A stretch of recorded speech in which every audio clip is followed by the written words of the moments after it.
Hi, everybody. My name is Christine Maceo, and I'm coming to you from the United States Naval Academy in Annapolis, Maryland. And I am here today to talk to you a little bit about optimization and algorithms. And so before I get started, I would like to thank you, first of all, for inviting me today to work with you. And second of all, I would like to thank the sponsors for this event, which include Department of Defense STEM, as well as the Office of Naval Research and the Naval Academy Foundation. And I would like to thank Edwards Air Force Base and all the wonderful people that you have there who are working to put this program together for you. So I'm going to try and do this as interactively as possible. And if you have questions or any comments, then I would encourage you to use the chat. So today we are going to talk about operations research first. So operations research is a branch of mathematics that looks at analytical techniques, and those include mathematical models as well as statistics and optimization, in order to develop algorithms to help everybody make decisions, make complex decisions. So an algorithm is nothing more than a set of instructions. And again, an algorithm is usually based on a mathematical model. So the ability of a decision to be made appropriately is based not only on the algorithm itself, but also on the model that helped to develop that algorithm. So what we're going to talk about today is how do we develop those models and how do we make decisions based on them. All right, so before we get started, I want to just put, and I'm gonna spotlight the document camera right now.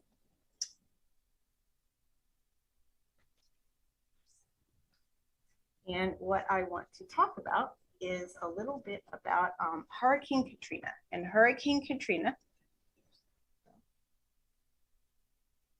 happened in 2005 in New Orleans. And this is a picture of Hurricane Katrina and also of New Orleans as Hurricane Katrina happened. And so that's a picture of the storm itself and then the aftermath of the storm on the city. And when Hurricane Katrina hit the Gulf Coast in 2005, the Navy and the Marine Corps teams actually deployed to the area in order to help give humanitarian aid to all the people who were affected by that storm. At the time, there was very little knowledge of what had been going on during the storm or how to effectively provide that aid. And it was the first time that the Navy had been called on for a situation like that. So they did the best they could, but again, there had been no plan, there had been no model beforehand. And so a lot of the planning had developed actually in real time as it happened. So we are going to look at a few pictures of that situation. That's one of the Navy ships actually coming up the Mississippi River towards New Orleans. And then you can see Navy personnel actually providing the aid, watching the ships coming in, and also providing the aid on the land. So we're going to look at a similar situation today. And for this activity or for this discussion, what you're going to have some printouts or some worksheets that you were asked to print out that look a little bit like this. And there was a number of them, and we'll go through all of those as we talk today, but they look something like that. And the situation is similar to what we talked about with Hurricane Katrina. We've got a natural disaster that has happened near three villages near a Navy ship. And this is the map of the Navy ship there. So the mapping charts have been provided to the Navy. And you can see that there are 3 different villages that have been affected by it. And the map is marked with the number of people in each village that lives there. In addition, there are some charts on the side that give you some data as to the flight time to get to those villages from various places, and also the fuel consumed in going from one place to another.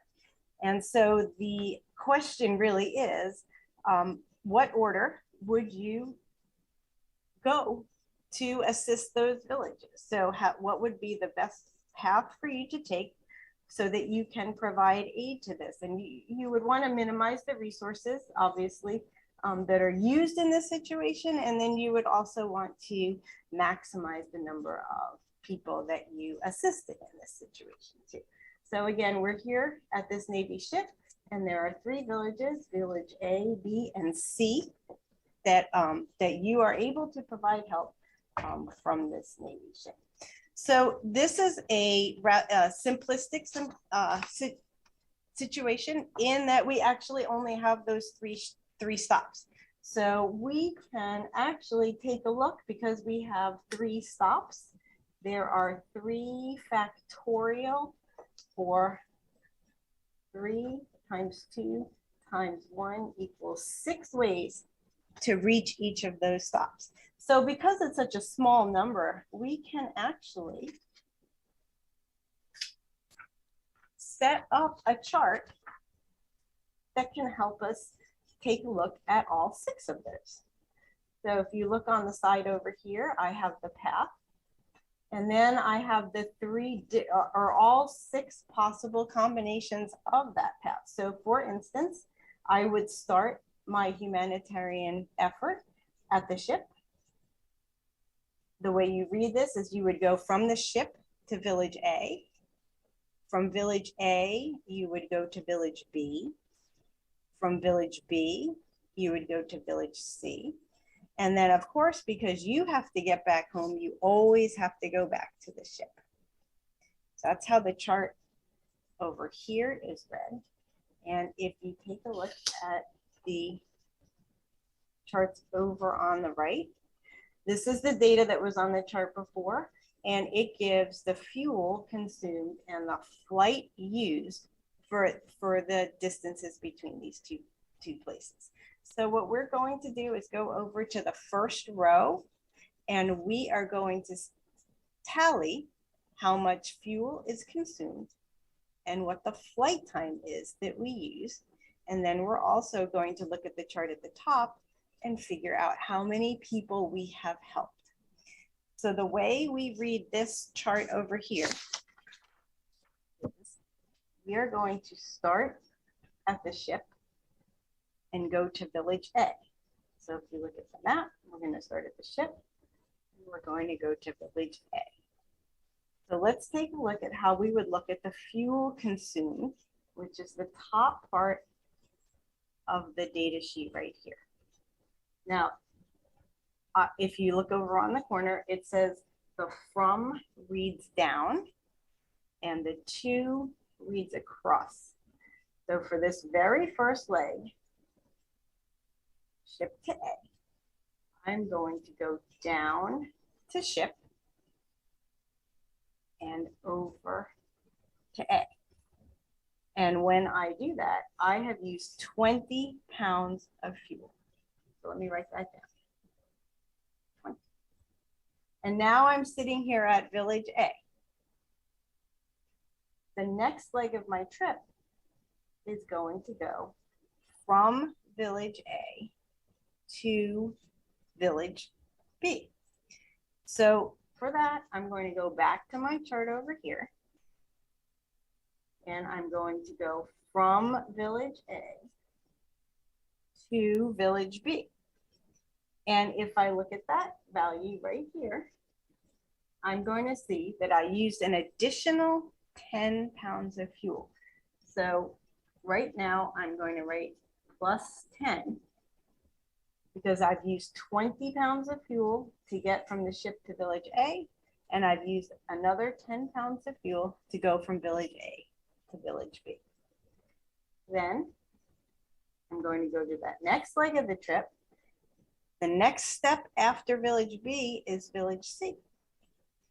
So I'll go back to my chart over here, I'll go down to village B because that's where I'm starting from. And I'm going to go all the way over to village C. And in that case, I've used 18 pounds of fuel. And I feel pretty good because now I've hit all 3 villages. But what I haven't done is gotten back to the ship. So I have one final leg of this trip, and that is to go from village C back to the ship so that I can start going home. So I go back to my chart over here, and I'll go from village C back to the ship. And that's another 8 pounds of fuel. So to figure out how much fuel was consumed in the entire trip, I'll compute the sum. I'll add all those values up together. And what I find is that used 56 pounds of fuel. Now that's only part of the analysis that I had to do for this. I also have to use a similar process to figure out the total flight time that I took to follow that same path from ship to village A, to village B, to village C, and back to the ship. So let's go over to where it says flight time. And we'll go down to the bottom chart this time, which is where that data is collected. And we'll follow the exact same process, and we'll figure out what the flight time was to make this trip over here. So I started just like before at the ship, and my first stop was village A. I'm going to go down to the bottom chart over here. I'm going to find from ship, and I'm going to go over to village A, and that's 1.6 hours. So that's only the first leg of my trip so far. And I have the whole rest of this path to figure out. So now I'm at village A, and I'm going to village B. So I'll go to my from row, and I'll go over to village B. And for that, I use 2.1 hours. So I'm going to add 2.1 hours to my flight time. I'm going to start then at village B right now. I have to get to village C before I go back to the ship. So from now, I'm going to go to the from column. I'm going to go to village B. This time I'm going to go all the way over to village C. And that was 2.1 hours of flight time. Again, so I'm going to write plus 2.1. And finally, I do have to get back to the ship just like I did before. So I'm sitting here at village C, and I have to get back to the ship. So I'll go one final leg. I'll go down to village C over here. And if I look down here, I'll see that it takes 1.2 hours to get to my ship. This time I'll sum these 4 numbers, and I'll get the total flight time for the first path, which was ship to A to B to C, back to the ship, ship to A to B to C, and back to the ship. And if I add up those numbers, I get 7. So that took me 7 hours. And I did get to every village that has been affected by this natural disaster. So if I want to figure out how many people I've helped, I would add the populations of all 3 villages. So that's 300 plus 400, that's 700. And then another 350 in village C. And for that's a total of 1,050 people that have been helped by the Navy ship through humanitarian aid. So that was the first possible path that we took a look at, ship to A to B to C.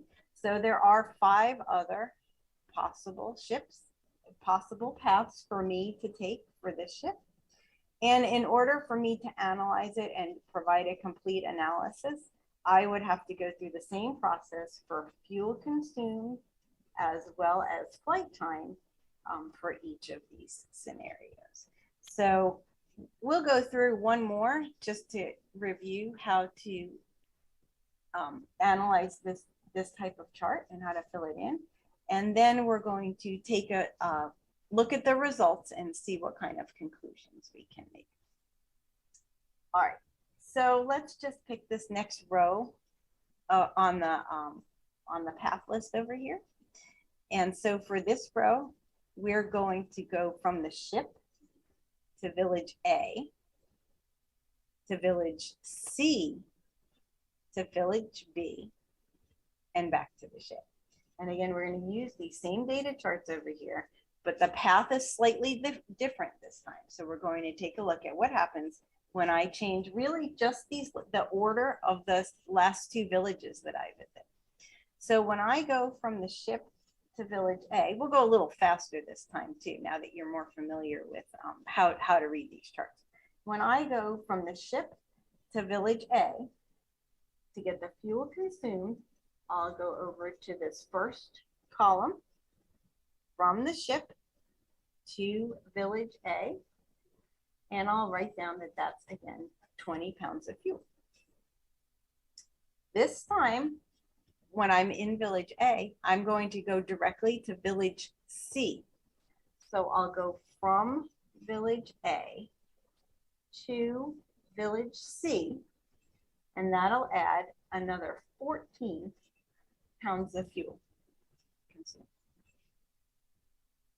The next leg of my trip goes from village C to village B. So I'll come from village C to village B, and that's another 20 pounds. And because I always have to get back to the ship so that I can get home, I leave from village B and I head back to the ship. And that is another 15 pounds of fuel. So to get the total fuel used on that leg of the trip or that path for the trip, I would add these values. And they add to 69. So you can see that just changing the order of the last two villages I visited had a pretty large effect on the fuel that I used. So let's see what happens to the flight time. That's the other row that I need to take a look at here so that I can start doing some kind of analysis. All right, and so we are going to use this bottom chart just like we did in the last example. And again, we're going to add the values that lead us along this path. And we're going to see the total flight time that this path took. So from the ship to village A, and again, this is just like before, I had 1.6 hours of flight time. So the difference between these two scenarios is that I switched village B and village C. So this time I'm going from village A to village C. And I get 2.6 hours of flight time. From village C, I'm going to go to village B. So I go down all the way to village C. And this time I'm going to go to village B. That's 2.2 hours of flight time. And again, I do have to get back to that ship. And so I have to add 2.4 hours to get back to the ship. When I add those values this time, and I think you can see probably that they're much bigger than they were the last time, what I get is 8.8 hours. But I still managed to help the same number of people because I still hit each village. And there are 4 more scenarios here. The math is exactly the same from these charts over here. But let's take a look now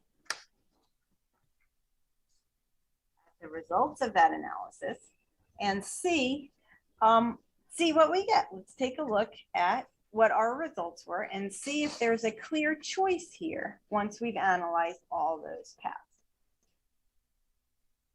So this is the table. I finished filling it in for you. Which path would you pick? So you can think about that as you look over it for a little bit. Is there a clear choice? Well, I would say you don't really know. Maybe you'll agree with me and maybe you won't. But clearly we helped all the people in every case. So this column over here is not going to help us very much because 1,050 people is the number we were able to help in each case. So say we wanted to say, I'm going to see what happened with the fuel. Maybe I want to try to say, I'm going to make my decision based on minimizing fuel and flight time. Well, if I look at the fuel column over here, I see that the smallest value is actually the first case we did, which is 56. And that's the least amount of fuel I can use in any of the scenarios that I gave you. Now, if I go over to the flight column, it actually does not correspond to the shortest flight time. So the shortest flight time I have here is the 6.8. And so that coincides with 62 gallons of fuel. So Julie says that she, hold on, let me take a look, would use the last one because the increased fuel is justified. And that's true. So that maybe the time here, the time difference between these two, you know, might have been enough to that somebody injured wouldn't have gotten the help that they needed. And maybe that's something you have to think about. And then what you are doing actually is you're prioritizing the flight time over the fuel consumed, or you have some kind of stipulations in there that that allow you to do that. But again, that would have to be part of your algorithm. So you would have to decide that beforehand so that you would know which decision to go on. Well, I did not give you, and I didn't tell you to prioritize time or fuel. I just said, let's take a look at the results. And I also have to say that I did not give you a very realistic scenario because basically I allowed you to look at every possible path and use whatever fuel and whatever time you had. And that's generally not the case. Usually our resources are limited somehow. There are some constraints on the problem itself. The other thing that I didn't really stipulate here is which one are we prioritizing? So let's take a look and add some constraints. And so the constraints that we're going to add are that we can't use more than 50 pounds of fuel and we can't fly for more than 8 hours. Because those are the resources that we were allotted by the Navy or by whoever's sending us out here. So 50 pounds of fuel and 8 hours of flight time. And I haven't hit either. There is not one scenario here that hits both of those. So if actually none of them hit the 50 pounds of fuel, few of them did hit the flight time, but certainly not within the 50 pounds of fuel. So, and this is a much more realistic scenario because often we have to make choices. And so that's where we turn to these mathematical models, and that's where we turn to research optimization techniques so that we can come up with the best solution given the constraints that we have. And so we are going to actually go through a few of those fairly common optimization algorithms to go and decide, well, maybe we can figure out which is the best for the scenario and for the constraints that we are now given, which is that it's 50 pounds of fuel and 8 hours of flight time. And we're going to use a pretty common algorithm for something called the traveling salesman problem. And the traveling salesman problem is a much studied problem in optimization, and it basically looks for the best path given certain constraints. And we're going to look at two different applications of that traveling salesman problem. And the first one is going to be called nearest neighbor. And the nearest neighbor algorithm says, I am going to know where I start. And what I'm going to do with that is I'm going to go to the closest one to where I am right now. So I'm going to remove this constraint paper, and I'm going to put up another piece of paper here. And we are going to do nearest neighbor. We actually have two different ways that we can define nearest neighbor. We can define nearest neighbor by flight time, or we can define nearest neighbor by fuel. And we are going to define nearest neighbor by flight time first. And then we'll look at the other way too. We'll have plenty of time to do that. We should have plenty of time. All right. So for the nearest neighbor algorithm, what we're going to do is look at which one is closest to me right now by flight time. So right now I am over here and I'm on the ship. And actually, let me close this chat window for a second so that I can see my computer. Okay, so I'm over here on the ship. I'm going to do nearest neighbor by flight time. So if I'm on the ship and I look across each of the row, I can see which one gives me which one I'm closest to by flight time. So anybody want to put that in the chat, which one I am closest to by flight time to the ship? Village A. That's right. I am closest to Village A by flight time because I am 1.6 hours away from Village A, but 2.2 and 1.8 from Village B and Village C, respectively. So by the nearest neighbor algorithm, which is a rule now once we decide to use that, I am going to go to Village A first because that's where I am closest to. We've already said that I'm 1.6 hours away by flight time, but I still have to fill in the fuel column. So if I go to the ship at the top and I go over to Village A, I don't have a choice now. I'm going to put 20.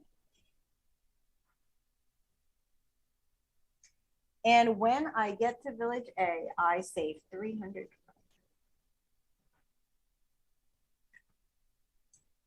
Now remember, 50 hours of fuel, 8 hours of flight time. I have plenty of fuel and flight time left.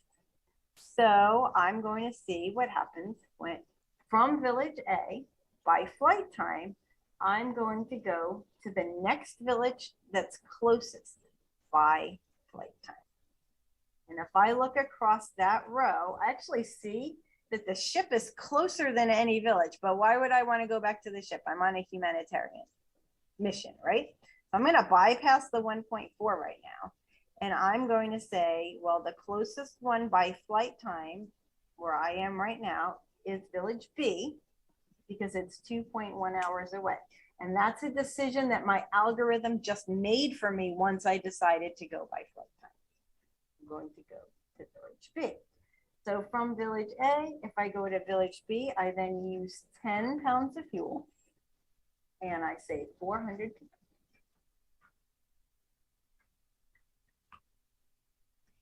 And I take a look over here and I still have, I've used 30 pounds of fuel, but I have 20 left. And I've used 3.7 hours of flight time, but I have more than 4 hours left there. So if there's one village left, and I will come over here and I'll say, well, maybe I have enough to get to Village C. So I'll write down Village C here. I'm at Village B. I'm going to go over to Village C. That's 2.1 hours of flight time. I also have to come up here and go from Village B to Village C. That's 18 pounds of fuel. And I'm starting to get nervous because right there, I've now used 48 pounds of fuel and I always have to go back to the ship. So there's nothing in this fuel column that says 2. So I know I can't make it back to the ship if I go to Village C. So I can't get there. I do not have enough resources to get to Village C. The algorithm that I chose picked this order. So actually from Village B, I have to go back to the ship. That's 2.4 hours of flight time and 18, back to the ship, 15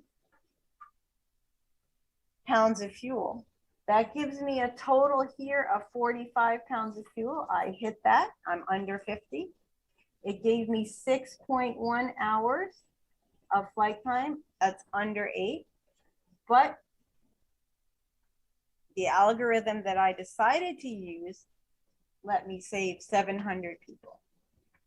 So was that the best algorithm to use? We don't know, but based on what we decided we were going to make our decision on, once we made that decision, this path was picked for us. Does that make sense how that algorithm works?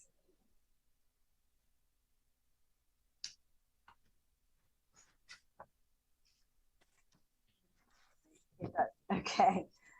All right. So we, when I introduced the idea of the nearest neighbor, I actually said that there were two, because of the scenario that we had here, I said that there were two different choices for how we could look at the nearest neighbor, because we have this fuel and this flight that actually have different values associated with it. And it was just a choice to look at nearest neighbor by flight time. So we are trying to analyze, well, was that really the best way to do it? Remember the scenario right here, that we were being limited by 50 pounds of fuel and 8 hours of flight time. And we're looking for some kind of decision-making tool to tell us how to approach these villages given the constraints. So we're going to look at that nearest neighbor algorithm, not by flight this time, but we're going to look at it again. And this time we're going to define it by fuel. So we have a new algorithm, we have a new decision-making tool that's going to set our path for us, not by flight this time, but by fuel. So I'm going to put a blank chart back up here. And these are all well-defined and well-studied algorithms for the traveling salesman problem, which is a pretty common, it's actually probably late high school, early college level work, because of the complexity of the ideas behind it and the idea of algorithms. But you can see that you can implement it with fairly simple arithmetic and get some strong points across from it. So again, I put a blank form up here. We're going to still look at the nearest algorithm idea, but we're going to look at it and we're going to define nearest algorithm, not by flight, but by fuel, which is the first chart up here. We always start on the ship and we always end on the ship. And what happens in the middle is determined by our algorithm and what we decided beforehand or how we modeled this beforehand. All right. So again, I always start on the ship. This time I'm looking by fuel. So my decision making is going to be from this top chart. So from the ship, I look across. I'm making a decision to go to the one that's closest to me by fuel. Does anybody want to put in the chat which one that is?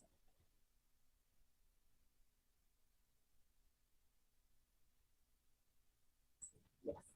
So our first stop will be C this time, because that's how we decided to look at it. When I go straight across over here, I see that I use 18 pounds of fuel. So that decision was made for me by fuel, but I still have to take data or calculate what's going on with the flight time as well. So when I go from the ship to village C, that is 1.8 hours of flight time. Now village C has 350 people. So with that leg of the trip, I have provided aid to 350 people. And then I continue to use this decision-making capability from this top chart to decide where to go next. So right now I am at Village C. When I look across, and again, I'm going to ignore the small number here for the ship and try to get to another village because I have so much fuel and so much flight time remaining. And these are pretty close, 19 and 20, but my algorithm doesn't care about close. It's making a decision, and it's going to pick Village A because it uses fewer fuel, consumes less fuel to get there. And again, once I make the decision to go to A, I have to come over here to get the flight time that goes with it. And that is 2 hours of flight time. And if I go to Village A, I have now helped 300 people. And I take a look at this, and I've used 37 gallons of fuel already. I still have 13 left. I've used only 3.8 hours of fuel. So I have plenty of flight time left, but I'm not looking at flight time this time. I'm looking at fuel consumed. There is only one village left. That would be to go to Village B from Village A. If I look at Village A and go over to Village B, I see that I've used 10 pounds of fuel. And I have also used 2.1 hours of flight time. So again, pretty nervous right here. I've already used 47 pounds of fuel. I only have 3 left. If I look at Village B, that's way more than 3 to get back to the ship. So I won't be able to make that leg of the trip. I'll have to go directly back to the ship from Village A. And when I do that, I would use 8 pounds of fuel. That gives me a total of 45. So I hit my mark. I'm under 50. From Village A to get back to the ship, I've used 1.4 hours of flight time. That gives me a total flight time of 5.2. I've also hit that. And I have helped a total of 650 people with this using nearest neighbor algorithm, but defining it as fuel, nearest by fuel. So if you look, if you remember what we did the first time when we defined it by flight, we still only hit 2 villages, but we helped 700 people by defining nearest neighbor by flight. When we changed our definition, so we changed our algorithm, we saved 50 fewer people. So as a proportion, that's a fairly large percentage of people. And again, the only thing we did, we actually used the same mathematical model or algorithm. The only thing we did differently was we defined it. We defined nearest neighbor differently in the 2 cases. Anybody have any questions about that from the chat? We'll put it in the chat right now because we're going to move on to one more algorithm that's pretty common with the nearest, with the traveling salesman problem.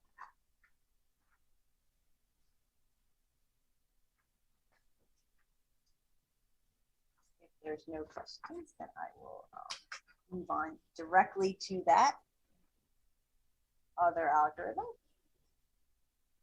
And this algorithm is actually called a greedy algorithm. And the greedy algorithm is just that. It looks to do the most of something.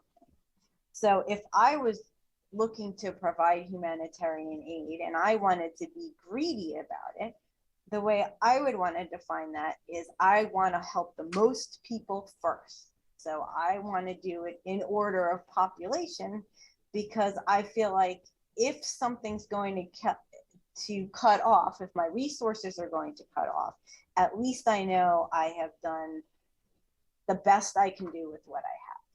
So that's how I would define it in this situation. So, and again, these are not objective, these are subjective. So maybe you have a different definition of that. So I put another blank chart up here. No, I didn't. I'm about to put another blank chart up there. This one is for the greedy algorithm. And this greedy algorithm, the way I have defined it, is going to send me to the villages in the order of population. So again, that's pretty much set.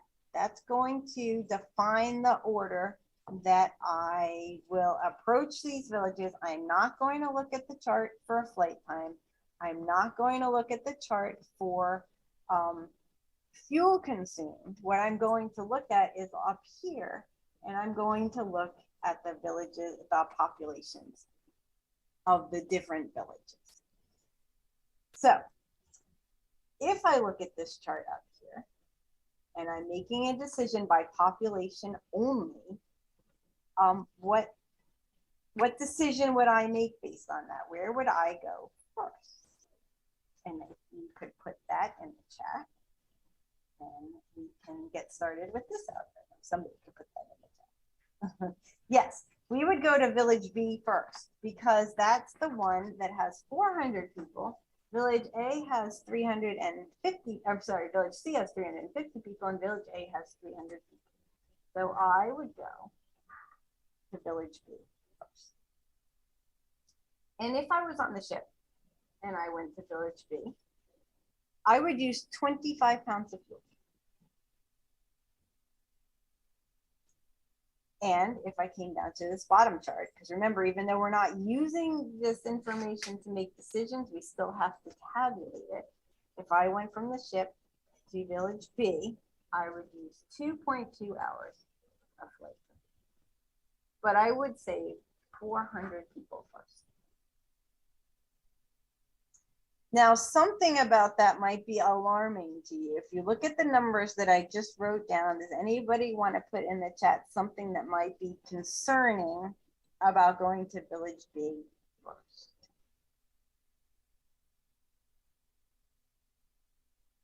Yeah, we just used half the fuel. So somebody said, you just use half the fuel allowed. Yes, and we only got to one village. So yes, we got to 400 people, but we have now, with that first leg of the trip done, we have used half of our fuel. We still have to get to 2 other villages plus back to the ship. So we'll see what happens with that. So again, we're looking at a greedy algorithm. We're going in population order. So where would we go next? And you can put that in the chat as well. Village C, yes. Village C has 350 people. So by my algorithm, or by how I decided to define these, this specific traveling salesman problem, I would go to village C first. I'm at village B right now. So if I went to village B, I would read all the way across, and I would use 18 pounds of fuel here. And I would come down to this bottom chart down here. From village B, I would go and I would use 2.1 hours of flight time. Still a little bit concerning, because now I've hit those two villages. I have village A left, but I've used 43 pounds of fuel already. So it looks unlikely that I would be able to get to village A. But I do know from my greedy algorithm that village A would be the final stop. So we'll write it down and we'll fill in a chart and we'll see what happens. If I go to village C, if I'm at village C, I'm sorry, and I go to village A, I use 19 pounds of fuel. So right off the bat, I can see that I'm going to have to cross off this row. But I like completeness, so we actually are going to finish this. I was again at village C, and I'm heading towards village A. And so I would use 2 hours of flight time for that. like I said before, when we hit here, this one is already greater than 50. So I know I can't do this. And what that means is that I will have to go back up one step and go from village C back to the ship. So from village C, if I want to go back to the ship, I would use 8 pounds of fuel.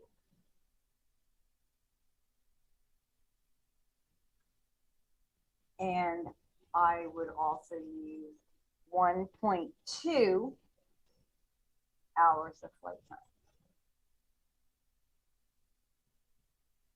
Now, if I take a look at the numbers that I just wrote down, and notice I wrote them smaller because there is a problem here.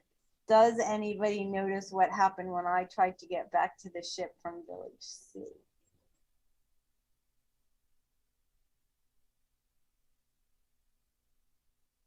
I ran out of fuel. Yes, I ran out of fuel. So I had 25 plus 18, that was 43 just to get to village B and village C. I had 7 pounds of fuel left, but I needed 8 to get back to that ship. So I actually can't get back to the ship from village C. So I have to cross out another whole row of my chart. And I'm going to cross these values out as well. So my greedy algorithm lets me get to village B. And then I have to immediately go back to the ship. From village B, it would take me 15 pounds of fuel to get back to the ship. That then leaves me with 40. And finally, I'm okay there. From village B to get back to the ship, I would take 2.4 hours of flight time. Oops, 2.4 hours of flight time. Overall, that would be 4.6 hours. I'm below 8 there.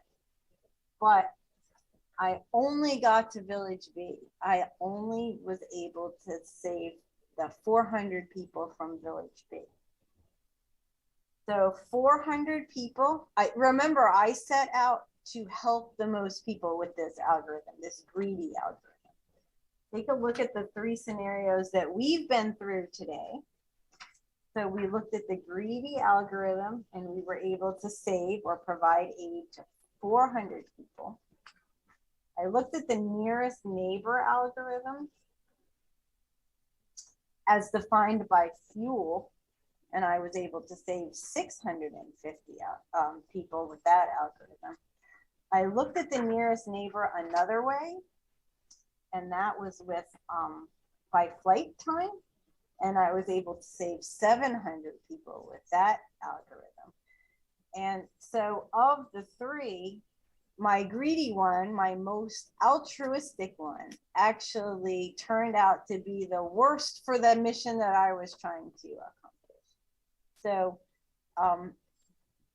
again, intentions don't matter as much as the model does. So once we decided on an algorithm, we followed that algorithm. We didn't allow our decision making to veer. And even though we went in with the right intention for the greedy algorithm, it turned out to be the worst for the scenario that we were involved in. So there's a lot, I know we're running out of time. There's a lot of lessons that you can learn from an exercise like this. And again, the math that we went through with it didn't get any further than addition, but the ideas and the concepts went much further with that. So any decision that anybody makes involves choices. You rarely have unlimited resources. You rarely have all the information up front. So the choices that you make and the choices that an algorithm makes should be based on information, should be based on objectives, should be based on optimization of those resources. But nothing's going to be perfect. The idea of an algorithm is extremely important. It's a precursor to computer programming, it actually, as you get into higher mathematics, a lot of the solutions to that become algorithmic. So it's just a set of instructions that you use to complete a task. But once you use it, once you set it, once you make a decision to go a certain way, an algorithm doesn't vary. So it's set. It can't change its mind. You have to be careful when you decide which algorithm you are going to take, and you need to look at all of the ramifications. You can't go in and just say, well, this is what I want to do. And remember that greedy scenario, which is where we set out to help the most people. It was noble and it was altruistic, but the algorithm led us to actually help fewer people than either of the nearest neighbor ones. So we have to not only look at that goal, we actually have to look at that path. We have to model that path before we get there. So, anyway, that is just a recap and just a discussion of the idea of algorithms. Anybody have any questions or comments to discuss in the chat?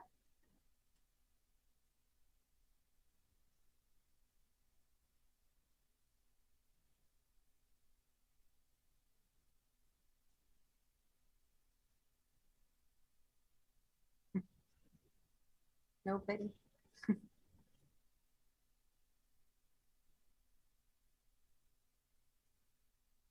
All right, well, I hope that this was a useful exercise for you to go through today, and I hope that it was helpful for you. Oh, somebody just sent a comment. I really like how this shows the importance of impact. That's true. So there are lots of things that you don't think about sometimes, and it's important to take a picture, to take a look at the big picture. I just wanted to let you know that, like I said, it's a pleasure to be here at the Edwards Air Force Base Educator Workshops. I will be here every night this week from 3:30 to 4:30 your time with a different topic focusing on STEM topics, math, physics, engineering, and computer programming. And I hope that you will join me again later in the week. And I hope this was of value to you. So you do have the handout. So this is something that you can implement in your class now that you have been trained in it. So please feel free to do so. And if you have any questions, you can just send an email, and I'll be able to help you with it. Any last comments?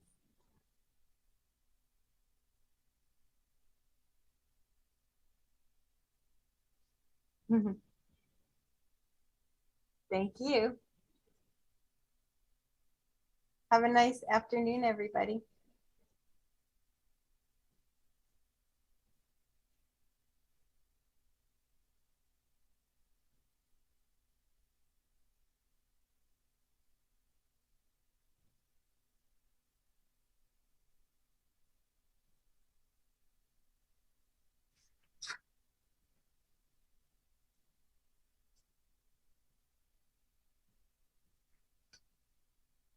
Bye, everybody.